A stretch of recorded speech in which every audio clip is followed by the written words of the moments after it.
하나님께 두루마기를 받으신 어린 양 예수님의 모습을 통해 하나님의 권세가 어린 양 예수님께 이양되었음을 우리가 알 수 있습니다. 모든 만물을 창조하시고 주관하시는 하나님의 능력과 권세가 어린 양 예수께도 이양됨으로 말미암아 어린 양 예수님 역시도 모든 만물의 창조주요 주관자로서 존귀와 영광을 받으실 분이시라는 것을 모든 만물에게 선포하는 것이 오늘 본문의 말씀입니다. 이 선포를 들은 네 생물과 24장로는 어린 양 예수님을 향해 엎드려 경배하는 모습을 8절을 통해서 볼 수 있는데, 본래 모든 만물의 찬양과 경배의 대상은 오직 창조주요 주관자이신 보좌에 앉으신 하나님이었습니다. 그런데 이 하나님의 권세와 능력을 이제 두루마기라는 표현을 썼지만 그것으로 말미암아 이양받으신 예수님도 네 생물과 24장로의 찬양과 경배를 받을 대상이 되어졌다라는 것이 오늘 본문의 말씀입니다. 그런데 이 네 생물과 24장로의 경배와 찬양의 모습을 보면 8절의 말씀을 다시 한번 보니까 각각 검은 고와 향이 가득한 금 대접을 가졌으니 이 향은 성도들의 기도들이라 라고 표현하고 있습니다. 이 말을 다시 현대적으로 좀 해석을 하자면 자신들이 가지고 있는 최고의 찬양과 기도를 어린 양 예수님께 드렸다. 그로 인해서 최고의 영광을 하나님께 예수님께 올려드리고 있다라는 겁니다. 이것이 바로 경배와 찬양의 핵심인 거죠. 우리는 신령과 진정으로 하나님을 예배하는 것이 경배와 찬양의 핵심이라는 것을 너무나도 잘 알고 있습니다. 그런데 우리가 그렇게 하고 있느냐는 질문을 하면 아무런 대답도 그 어떤 누구도 자신 있게 그렇습니다라고 대답하지 못하는 것이 현실이기도 합니다. 믿음의 선배들은 목숨을 걸고 하나님을 예배하고 성전을 지켰습니다. 비록 비싸고 좋은 옷은 아니어도 늘 정결한 옷을 준비했고 최선을 다해서 하나님을 예배했습니다. 또 하나님 나라와 영광을 위해 기도하는 자리에 나가는 것을 힘썼고 하나님의 말씀에 순종하는 삶을 살기 위해 너무나도 애썼습니다. 그런데 지금 우리의 모습은 어떻습니까?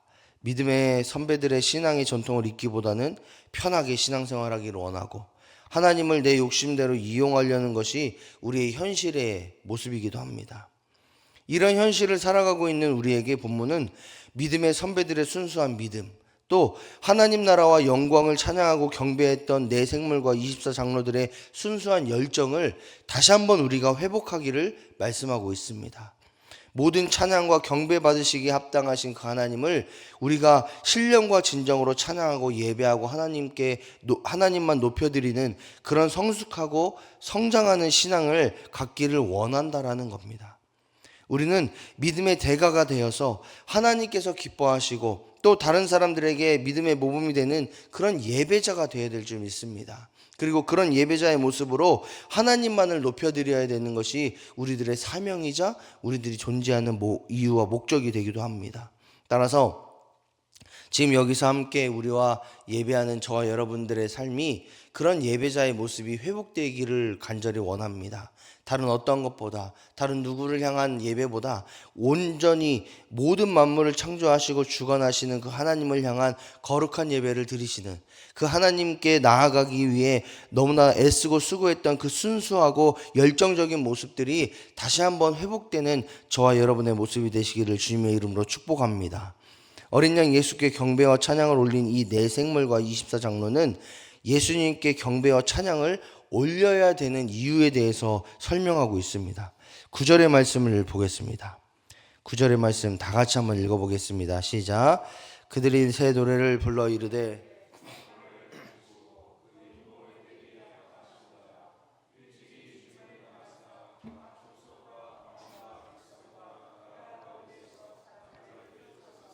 하나님께 드리시고. 아멘. 9절의 말씀을 후반절을 보니까 각 족속과 방언과 백성과 나라 가운데에서 사람들을 피로 사서 하나님께 드리셨다, 이렇게 표현하고 있습니다. 이것이 바로 예수님을 찬양해야 되는 이유와 목적이다라는 겁니다. 또 이렇게 했기 때문에 자신의 피로 모든 만물을 사서 하나님께 드리셨기 때문에 하나님의 인봉을 뗄 권세와 능력이 있다라는 것을 말하고 있습니다. 과거 이스라엘에는 대속죄일이라는 날이 있었습니다. 그래서 대제사장이 모든 백성의 죄를 짊어지고 지성소로 들어가서 하나님께 제사 드리고 예배함으로 말미암아 그 모든 죄를 속량받았던, 용서받았던 그런 날이었습니다.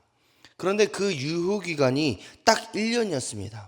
그렇기 때문에 이 대제사장들은 그 대속죄일을 1년 동안 준비하면서 들어갔어야 됐습니다. 그리고 문제는 뭐냐? 그 대속죄일에 대제사장이 지성소에 들어갔는데 죄가 발견됐다. 이 대제사장이 정결하지 못하다. 그러면 죽임을 당하는, 그 자리에서 바로 죽는 그런 무서운 날이 대속죄일입니다.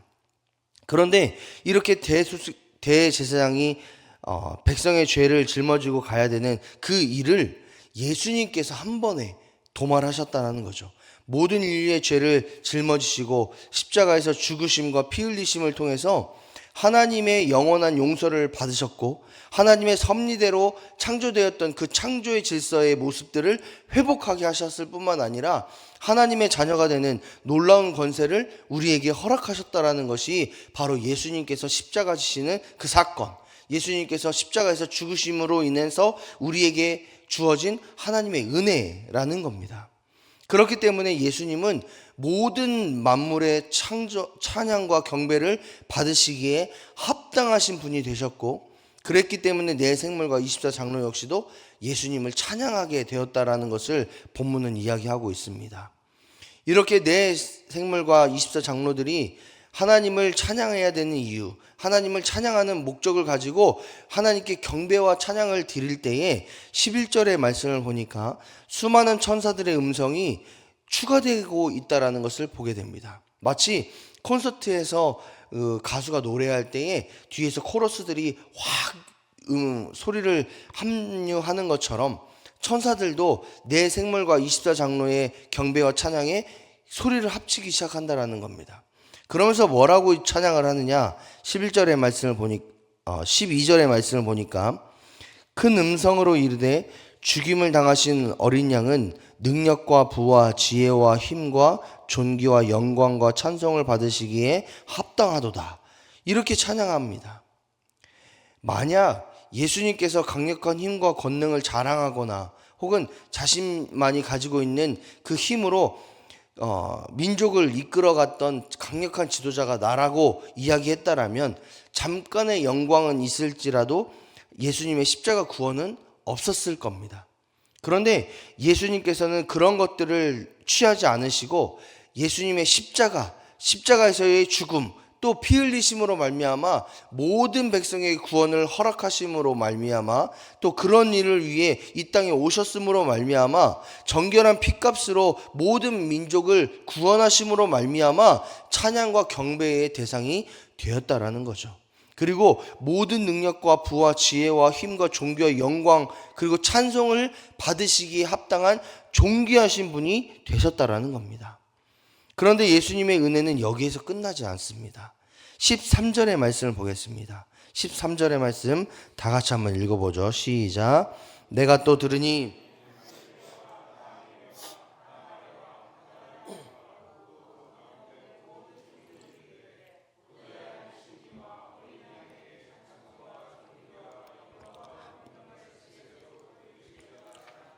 아멘.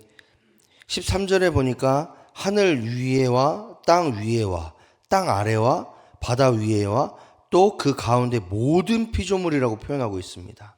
이는 하나님을 또 예수님을 찬양해야 되는 대상을 제한하는 겁니다. 어떤 대상이냐? 모든 만물을 의미하는 거죠.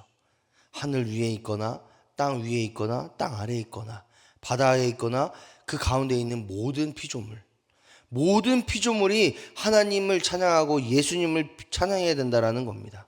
근데 언제까지 찬양해야 되느냐? 13절의 말씀을 다시 한번 보니까 세세토록 돌려야 된다. 영원토록 하나님을 찬양해야 된다. 모든 만물을 창조하신 하나님과 모든 만물을 구원하신 그 예수님의 존귀와 영광과 권능을 영원토록 찬양해야 된다라고 말하고 있습니다. 이는 내 생물과 24장로뿐만 아니라 모든 만물이 하나님과 예수님께 경배를 올림이 당연하다. 또 영원히 찬양함으로 말미암아 그 찬양하는 것이 우리가 이 땅에 존재하는 이유와 목적이 된다는 것을 분명하게 말씀하고 있습니다. 우리는 날마다의 삶을 통해 하나님과 하나님 나라 또 예수님의 십자가와 그 은혜를 인하여 살아가야 되는 존재들입니다. 하나님과 예수님께 신령과 진정으로 찬양하며 경배 돌리며 하나님께서 창조하신 그 창조의 모습을 날마다 회복하는 것이 우리들의 사명이자 살아가는 이유입니다. 더욱이 하나님의 말씀에 순종함으로 말미암아 그리스도인의 삶을 살아가는 하나님의 자녀로서 합당한 삶을 살아가는 것이 바로 우리들의 삶의 모습이 되어야 될 줄 믿습니다. 그 일을 위해 우리 모두는 날마다 하나님만 바라보고 의지할 뿐만 아니라 예수님의 십자가 그 은혜와 감격을 회복하고 경험하는 삶을 살아야 될 줄 믿습니다. 우리가 이 새벽에 하나님을 찾고 하나님을 예배하는 이유와 목적이 어디에 있겠습니까? 우리가 원하는 것, 우리가 바라는 것, 우리의 모든 문제와 상황들 하나님께 올려드리고 하나님께 해결해달라고 말하는 것, 그것도 역시 중요하겠지만 더 중요한 것이 있다라면 하나님을 온전히 찾고 온전히 예배함으로 말미암아 하나님의 자녀로서 살아가는 것이 무엇인지, 또 하나님께 순종하는 삶이 무엇인지, 하나님 나라의 영광을 돌리는 것이 무엇인지, 십자가의 그 은혜를 날마다 경험하고 회복하고 하나님의 뜻이 어디에 있는지를 날마다 내 마음속에 내 삶에 각인하는 것이 우리가 예배에 나오는, 또 이 새벽에 나와서 하나님을 예배하고 찬양하는 이유와 목적이지 않겠습니까? 특별히 이 자리에 모이신 저와 여러분들에게는 이런 은혜가 있기를 소망합니다. 우리가 날마다 하나님을 의지하고 하나님을 소망하는 이유와 목적이 내 삶이, 내 자녀와 내 가정이 잘 되는 것이 아니라, 그것도 물론 중요하겠지만 더 중요한 것이 있다면 내 삶 가운데에, 내 마음 가운데에, 내 모든 삶의 영역 가운데에 예수님의 십자가가, 또 모든 만물을 창조하시고 주관하시는 그 하나님의 그 은혜가 각인되어지는 것이, 그 하나님의 은혜가 흔적으로 남는 것이 저와 여러분이 이 자리에 나와서 예배하고 찬양하고 기도하는 이유와 목적이 되기를 소망합니다. 하나님께 사랑하신 여러분, 이 놀라운 은혜의 주인공이 저와 여러분이 되시기를 축복합니다. 우리의 삶과 입술의 고백을 통해 영원하시고 지혜와 능력이 풍부하신 하나님과 어린 양 예수님만을 찬양하며 경배 돌리는 저와 여러분의 삶, 그런 축복된 삶을 살아가시는 저와 여러분이 되시기를 축원합니다. 우리가 그런 삶을 살아갈 때에 우리의 삶에 예수님의 십자가가 회복되어질 줄 믿습니다. 우리의 삶 가운데에 하나님의 능력이 경험되어질 줄 믿습니다. 그런 우리의 삶 가운데에 하나님의 강권적인 역사가 일어날 줄 믿습니다. 그 믿음의 주인공이 저와 여러분이 되시기를 주님의 이름으로 축복합니다.